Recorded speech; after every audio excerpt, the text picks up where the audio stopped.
the doctor this morning, and he says, you've only got 2 days to live for. I said, what do you recommend, doctor?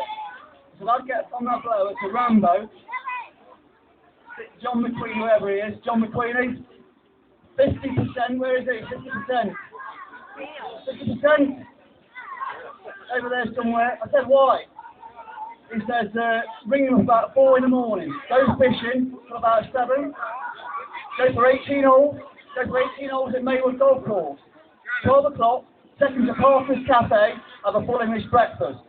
In the afternoon, go down Checkers, Domino's, darts, get out your face. Go to the Creme restaurant, and then finally, take those 2 uptown at the time of your life. I said, why, doctor? Will that make me live longer?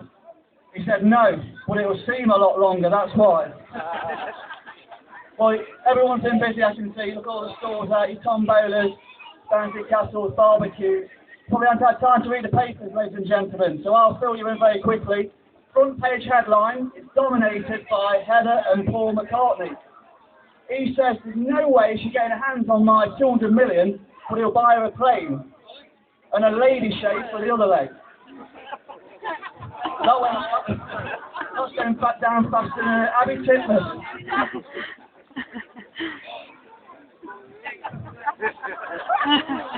What about Mick Hucknall then? He's been caught simply red-handed by police making love to his pet rabbit.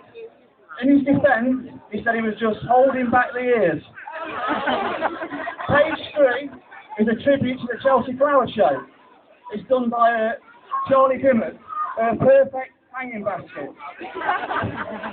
International news now, and the London Eye, you probably don't know this, the London Eye in September is being moved to Tokyo. They're going to rename it the Japs Eye. What about the inmate that escaped from Rampton High Security Hospital? Well, he raped a woman in a nearby laundrette and fled the scene of the crime. Headline at the top of the page, not screws washer and bolt. Well, I'll go on to the military stuff now.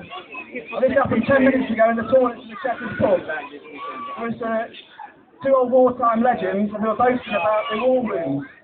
And the first one looked at the other one's old soldier. He said, where did you get that then? He said, that happened in North Africa. A single pistol shot from Rommel himself. That's why I'm peeing out 2 streams. The other one said, well, I got mine from a German sniper's TK-43 rifle in the D-Day battle of Normandy. That's why I'm peeing out 3 streams. Just then a middle-aged man comes in. And he starts peeing out 12 streams. And one of the old-timers says to him, don't tell me. That's a Mag GK machine gun from the Falklands. He looks at him in this one, he says, no. I just caught my old Todger in the zip. Sergeant Major places round the golf. He's not had the best around, he's got 106. And he goes into the clubhouse, sits in the corner quietly with his pint. And this Dollybird walks in, redhead Dollybird.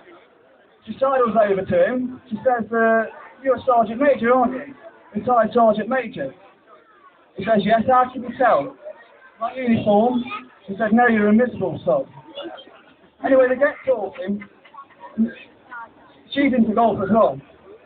And they have a game of golf the next day, go back to his place, and the following day the same happens. They have a round of golf, they go back to his place, the following day it happens again. A round of golf to go back to his place.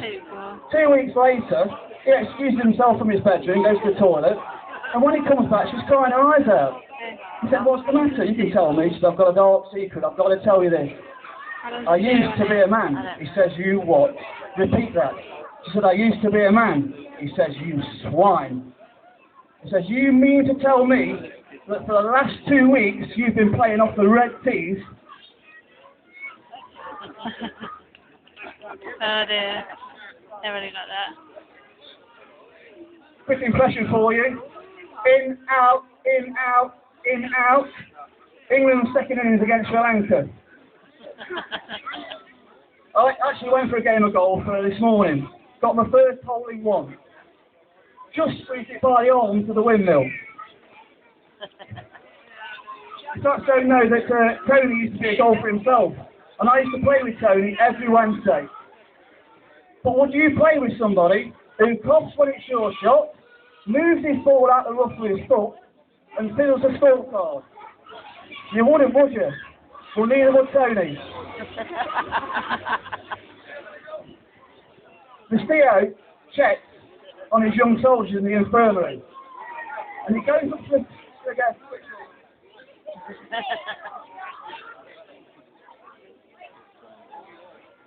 As you can tell, I'm not a professional. And he goes up to the first bed. He said, "What's your condition, soldier?" He said, "Chronic piles, sir." He said, "And what's your treatment?" He said, 5 minutes with a wire brush and Dettol every day, sir. He said, "And what's your ambition, young man, for the future?" He says, "To be out on that front line as soon as possible." He goes to the second bed, and this soldier's writhing in agony on his bed. He said, "What's your condition?" He says, "Chronic piles, sir." He looks at the same as the other guy. He said, "And what's your treatment?" He says, 5 minutes with a wire brush and Dettol every day, sir. He said, "And what's your ambition?" He said, "To be out on the front line as soon as possible, sir." He walks to the final bed, the third bed, and this soldier is lying quietly, with his hand over his mouth like that. He says, "What's your condition?" He says, "Gum disease, chronic gum disease." He said, "And what's your treatment?" He said, 5 minutes with a wire brush and Dettol every day, sir. He said, "And what's your plans for the future?" He says, "To use that wire brush before these two."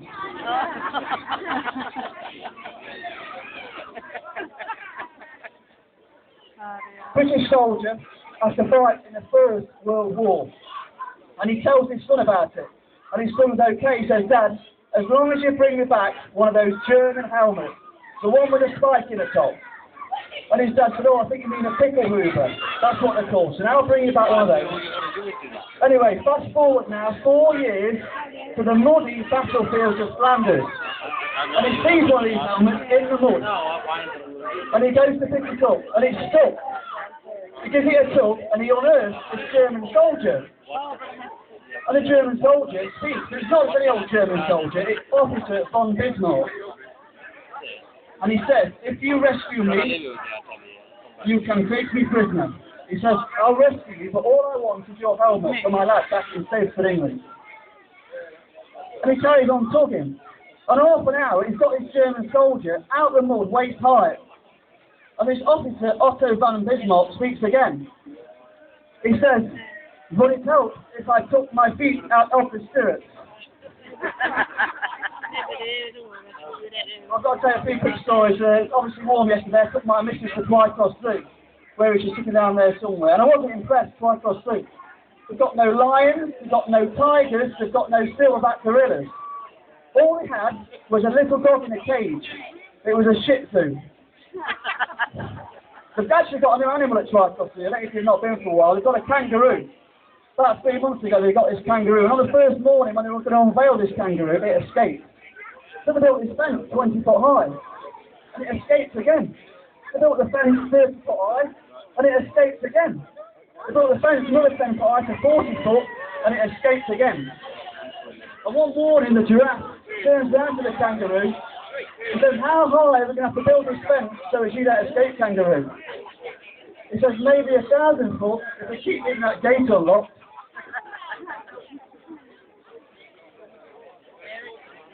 Cheers to listen, ladies and gentlemen.